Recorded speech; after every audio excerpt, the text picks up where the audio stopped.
Hey, I'm Heather Reams. I'm president and CEO of Citizens for Responsible Energy Solutions, and I am here with the chairman of the House Natural Resources Committee, Bruce Westerman. Hello. Hey, Heather Reams, great to be with you. Great to be with you. So, you are a CRESponsible leader this month. Congratulations. Thank you. That sounds very important. It's, I'm not well, sure what I did to deserve that, but thank you. Well, we're excited by all that you're doing on permitting reform. Mm. It's exciting because America wants to build, but there's a lot of bureaucracy in the way. And you've got a bill called the Speed Act. hmm I'm wondering if you can tell us a little bit about it. Well, the Speed Act hopefully will inject some speed into the permitting process so that we can build again here in America. The National Environmental Policy Act, or NEPA as you hear it referred to, was a well-intentioned bill from the early 1970s, late 60s version that hasn't really been changed in decades. And it's been weaponized, it's been expanded. If we had the chart here that shows the flow chart of NEPA, you would strain your eyes looking at it if it was on a large poster board. It's so complicated. And as a result of that, it takes 4.5 to 5 years to get a permit to build things now. And that is a huge distraction and wet blanket on investment in infrastructure, energy, even things like doing forestry management, which I care a great deal about. And we've got a bipartisan bill that I think we've got a chance to get signed into law called the Speed Act that will simplify that process. It will keep the environmental protections in place, but it will give a concise and predictable process, which, while I'm talking about process, that's a very important word because the Supreme Court recently had a unanimous ruling in the 7 counties decision saying that NEPA is a process and cannot dictate outcomes. Now, it's been used to dictate outcomes and to create policy. It was never intended for that. So we want to get a good process that's streamlined that allows us to build again.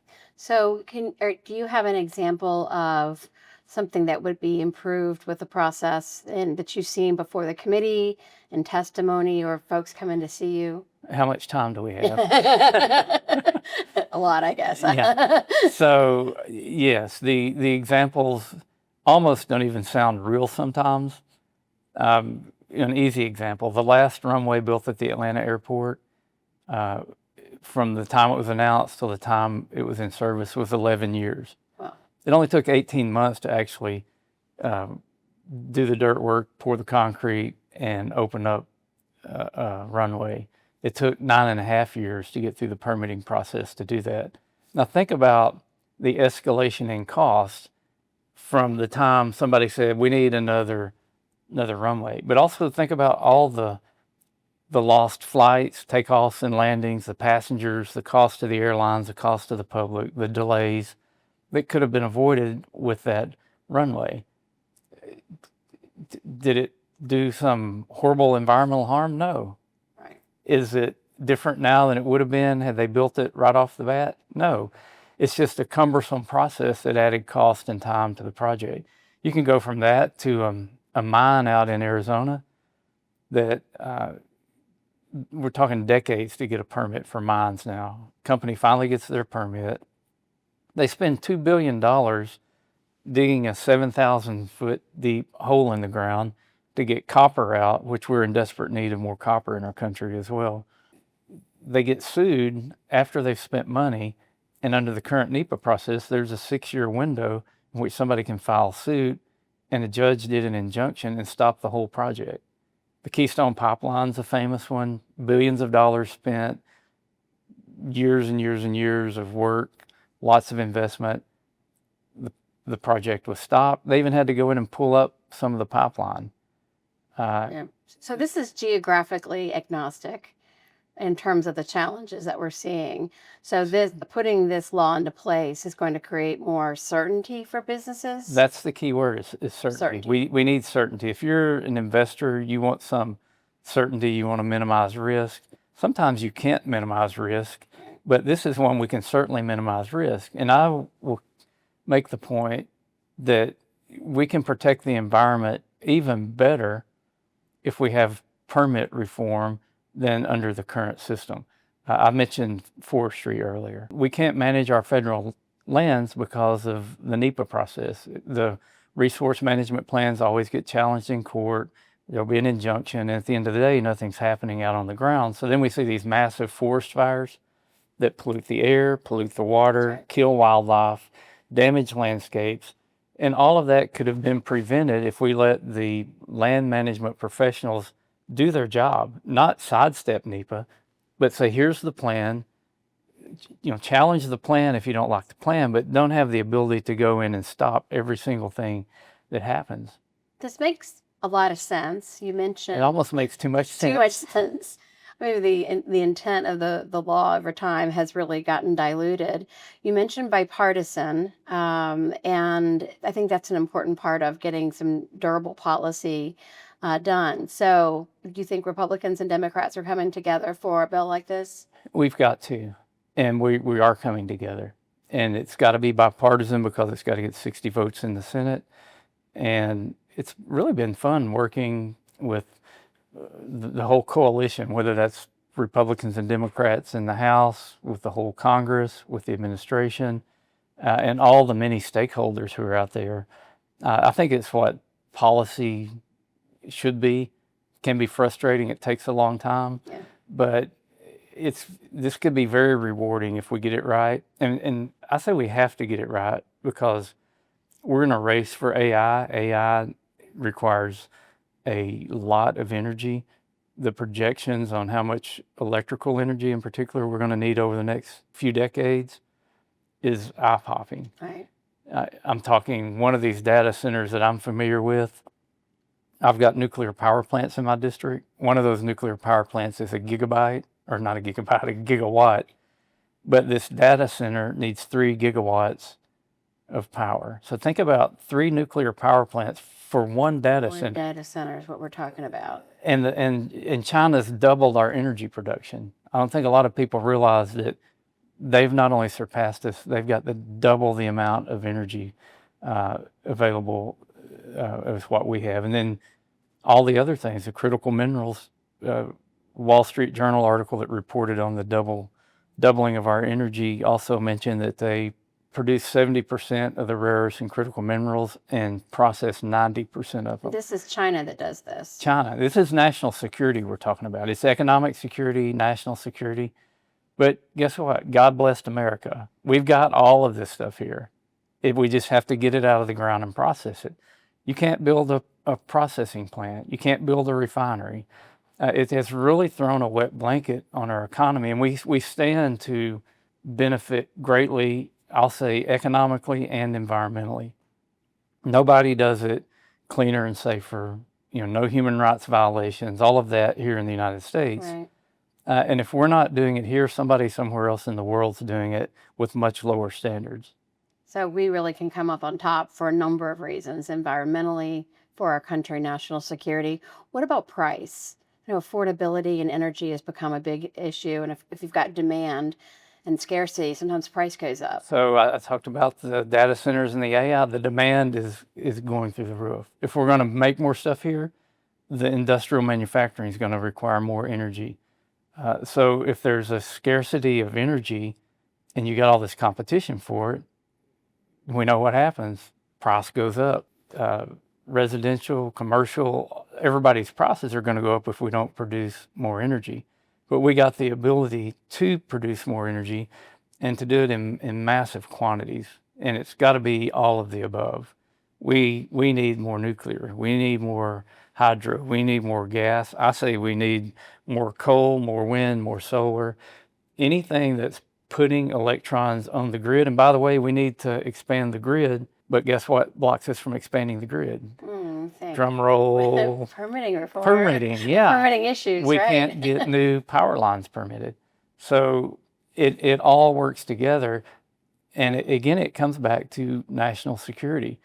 But there's a positive story in here too. If we do what America normally does, and was it Churchill that said, after exhausting all other possibilities, Americans usually do the right thing? Right. Hopefully it won't get that bad, but we're really up against a wall right now. if we start growing our economy and responsibly using our resources, that's going to mean not only more jobs, but better paying jobs. It creates more opportunities for people to go to work. We have a very low labor participation rate in our country right now.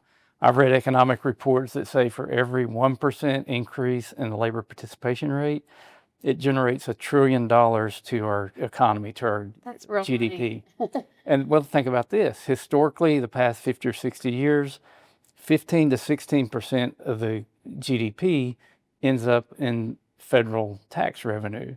So if we get 1% increase in labor participation, that's 150 to 160 billion dollars a year of more revenue to go towards our debt and our deficit. You look at rare earths and critical minerals, there's a huge multiplier from taking them out of the ground to processing them to manufacturing from them, to the account of like, if something's worth $1 when you take it out of the ground, by the time it gets into a manufactured product, it's worth $35 to $40.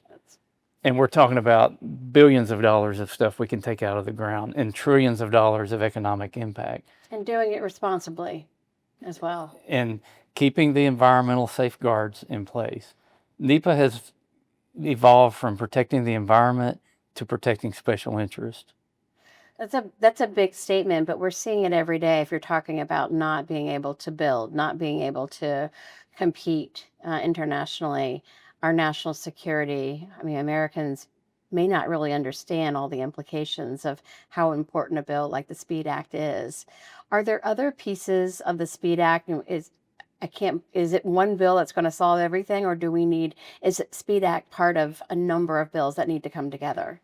It's a good question, and the answer is yes. That's complicated. If there's one thing we desperately need to do is pass the SPEED Act, which is reforming the NEPA process. So we talk about other permitting legislation. You have underlying statutes like the Clean Air Act, the Clean Water Act, the Endangered Species Act, the Marine Mammal Protection Act, the Historic Preservation Act. You've got FERC and NERC and all these agencies that fall in the permitting realm. NEPA is a process that looks at all of those and says it checks the boxes. So if you get NEPA where it works, it makes it easier to analyze the underlying statutes. There needs to be changes to some of these underlying statutes, and a lot of them came along with or shortly thereafter when NEPA came along, and there's been very few changes in those as well.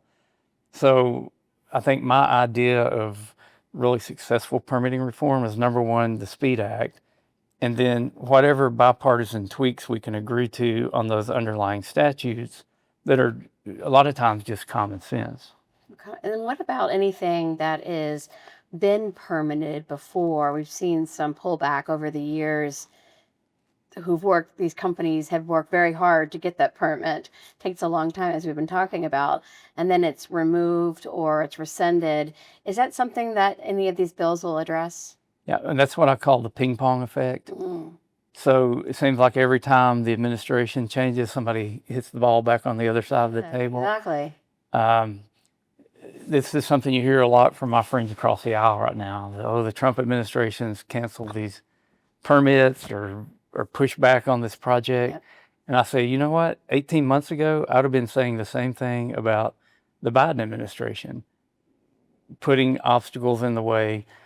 And again, the current process is 4 to 5 years, which is longer than a single presidential administration. This is why Congress needs to step in and say, we're going to fix this.